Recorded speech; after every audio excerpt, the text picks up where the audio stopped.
Today, President Trump tweeted that Democrats were doing nothing for DACA and were just playing politics, and made the prediction in that same tweet that the Republicans would, at one point, receive Hispanic support as a result of Democrats choosing to play politics.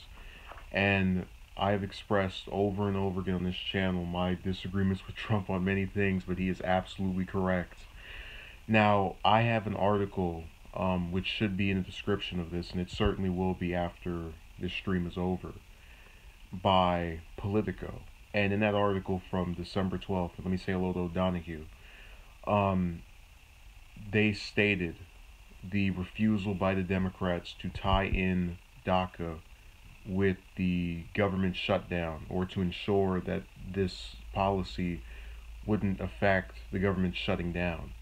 And it's caused much revolt against their participation. And really, it goes to show you there's a certain level of just real change that people refuse to implement. Okay, let's say that you are opposed, you're a Democratic politician, whether you're a congressman, senator, governor, whatever, and you are upset about Trump's choice to rescind this policy.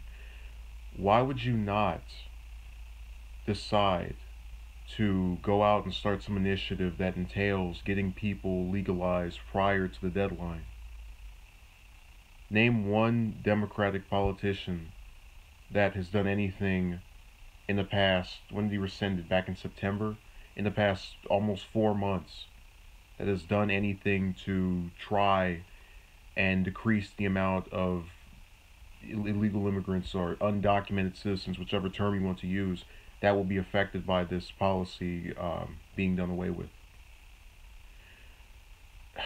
And it's frustrating as a person who's not affected by it to see that there are those who, had no choice in coming over here, that nonetheless are now reaping the consequences of both politicians, of their parents, whoever brought them over here illegally, and that have, for as long as they've been alive, known the U.S. as their only home.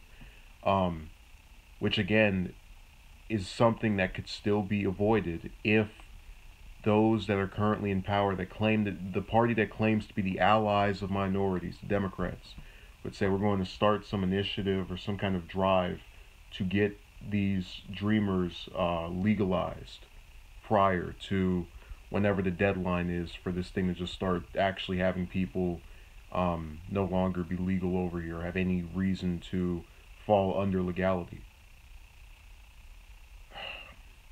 And the sad thing is, you're still going to get a large chunk of people in that demographic that will vote for this party out of the belief that it somehow benefits them. And that when I realize in saying that there are those who are saying, well, are you saying we should vote for Republicans? No. If neither side represents the person who, is viewing this from the outside, don't vote for either one. Stay home. Or vote for some third-party person. There's plenty of options, but I don't see a reason to continue to support people that have enacted or have chosen to not act on the support they get from your coalition. And it's sad, and it shows you why Trump was able to get, I believe, 30% of the Hispanic vote. Democrats aren't doing anything for that group. Okay, Marco says at least Trump wants to try to negotiate a deal when it comes to DACA. Meanwhile, the Democrats don't want to do anything. That's my point. And, that article that I have in the description, and if it's not there right now, I've never tried doing that before. I will post it later on after this is over. It is a prime example. It's a clear breakdown of what the problem is with this party, where you have a policy that affects many people, and people who are unaffected by it, that are in positions of power, choosing to do nothing to help those that will be impacted. So I'm disgusted with the Democrats. Like I said, me and Trump have our large number of disagreements, but he was very accurate in depicting one of the problems I've had with that party, which is that for as long as I've been alive, they have chosen to cloak themselves with these various groups.